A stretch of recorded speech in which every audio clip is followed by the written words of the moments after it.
तो नमस्कार, आप देख रहे हैं मगध लेंस और मेरी मौजूदगी अभी पटना यूनिवर्सिटी में है।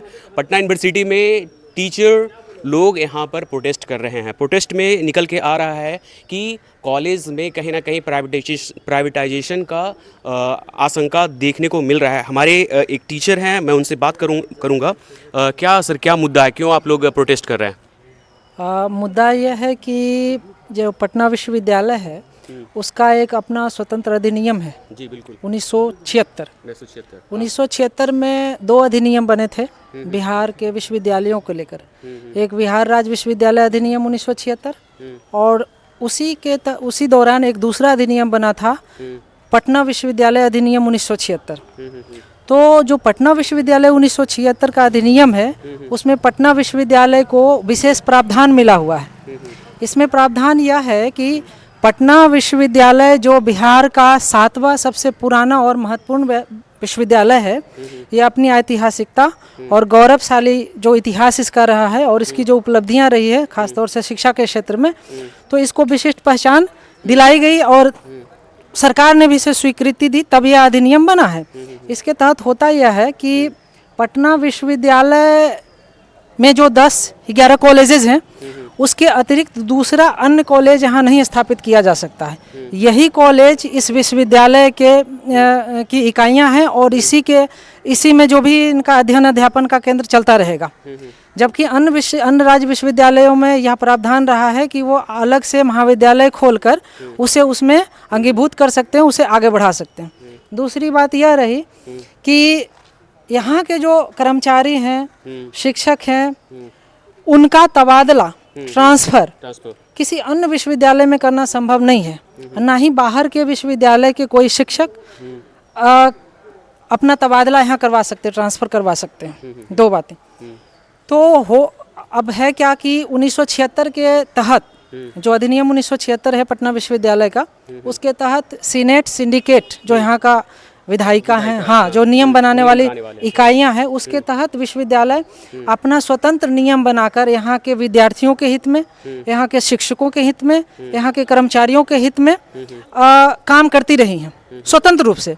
अब बिहार सरकार ने एक नया प्रावधान लाया, एक नई अधिनियम की बात कर रही है। उसमें ये कहा जा रहा है कि हम दोनों अधिनियम को मिलाकर एक नया अधिनियम लाना चाह रहे हैं, बिहार राज्य विश्वविद्यालय अधिनियम 2026। और इस अधिनियम के आने के बाद क्या होगा, इन दोनों अधिनियम को मिला दिया जाएगा।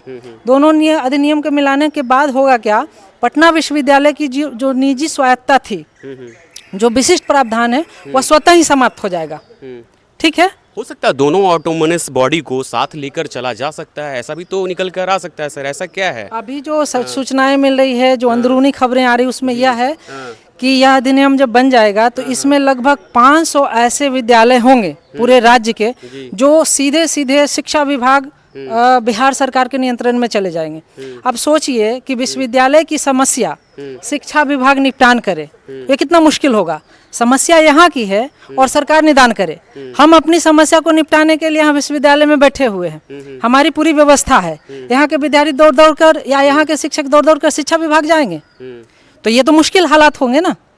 दूसरी बात यह होगी कि जब 500 कॉलेजेस सीधे शिक्षा विभाग के कंट्रोल में आएंगे तो वो अपने हिसाब से चलाएंगे, यहाँ की व्यवस्था को क्यों मानेंगे, या हमारी समस्या को सीधे रूबरू उससे नहीं हो पाएंगे। तो कई तरह की कठिनाइयाँ हो सकती है, इसमें विद्यार्थी सीधे प्रभावित हो सकते हैं। मगर अभी तक देखा गया है आपका यूनिवर्सिटी अभी तक सुधार में नहीं आया। अभी तक जिस तरह से आप देख रहे हैं कहीं ना कहीं उतना अच्छा प्रोग्रेस नहीं कर पाया। तो हो सकता है अगर यह अधिनियम लागू किया जाए तो सरकार, हो सकता है बिहार सरकार अपने मान्यता को लेकर कहीं ना कहीं यूनिवर्सिटी को सुधार करे, ऐसा भी तो निकल कर आ सकता है। देखिए, सुधार करने की जहाँ तक बात है तो बिहार सरकार अगर चाहे तो स्पेशल फंड देकर, चूंकि आपका गौरवशाली स्पेशल फंड तो आप लोग को मिल ही रहा है, नहीं और भी दिया जा सकता है। जैसे केंद्रीय विश्वविद्यालय का जो एक स्ट्रक्चर है, पहले तो ये रहा कि सुधारने के लिए जी पटना विश्वविद्यालय को केंद्रीय विश्वविद्यालय बना दो। आपके नीतीश बाबू ने भी बहुत बार प्रयास किया, तो चल ही रहा है सर, अभी भी प्रोग्रेस पे चल ही रहा है। नहीं, अब तो दूसरी बातें हो रही है। अब तो है कि एक तीसरी चीजें आ रही है जिसमें दोनों का विलय करके और कॉलेजेस जो हैं उनकी स्वायत्तता खत्म कर दी। आपके साइंस कॉलेज को यूनिवर्सिटी ऑफ फिजिक्स बनाया जा रहा है, इस पे क्या कहना चाहेंगे? ये तो एक अजूबा चीज है, एक नया अजूबा कैसे है सर? ये तो अच्छा है ना, यूनिवर्सिटी ऑफ फिजिक्स निकल के आ रहा है हमारे बिहार से। देखिए साइंस कॉलेज अपने आप में एक प्रतिष्ठित महाविद्यालय रहा है, ये सब जानते हैं। पूरे देश के स्तर पे साइंस महाविद्यालय से एक बढ़कर प्रतिभाशाली विद्यार्थी रहे हैं, जो देश ही नहीं दुनिया में अपना लोहा मनवाते रहे हैं। तो इसको अलग से एक विश्वविद्यालय बनाने की जरूरत क्या है?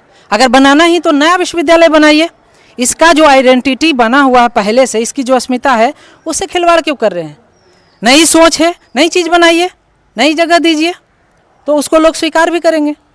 हो सकता है सरकार का मनसा है कि नया प्रयोग करके कुछ नया निकल कर आए। सिर्फ सरकार ही सोचे, यहाँ के जो बुद्धिजीवी हैं, यहाँ के जो प्रोफेसर हैं, जो देश दुनिया से रिसर्च करके रोज यहाँ आ रहे हैं, उनकी मनसा भी तो जाननी चाहिए, उनसे भी तो सलाह लेना चाहिए कि आप सरकार हैं, कुछ जो ब्यूरोक्रेट्स हैं, वो मिलकर डिसीजन ले लेंगे कि यहाँ क्या होना है। तो ये तो तर्कसंगत नहीं लग रहा है ना। आप देखिए, यहाँ की समस्या को आप मिनिस्ट्री ले जा रहे हैं, मंत्रालय ले जा रहे हैं, ये अपने आप में कंट्रोवर्सी है। हमारी समस्या, घर की समस्या, उसको दूसरे जगह ले जाकर सोल्व करेंगे। अगर समस्या यहाँ है तो यहाँ सोल्व करनी होगी ना। ये कंट्रोवर्सी का मामला हो रहा है। दूसरा है कि जब हम अपनी समस्या को स्वतः समाधान करने के लिए सक्षम हैं, आप हमें सपोर्ट कीजिए। अच्छा, क्या खामियां क्या निकल करके आई है?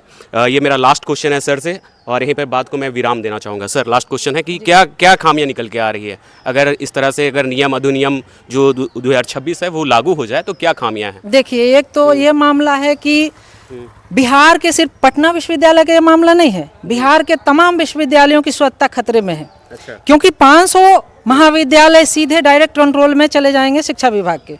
तो उनकी समस्याओं का समाधान करेंगे वो।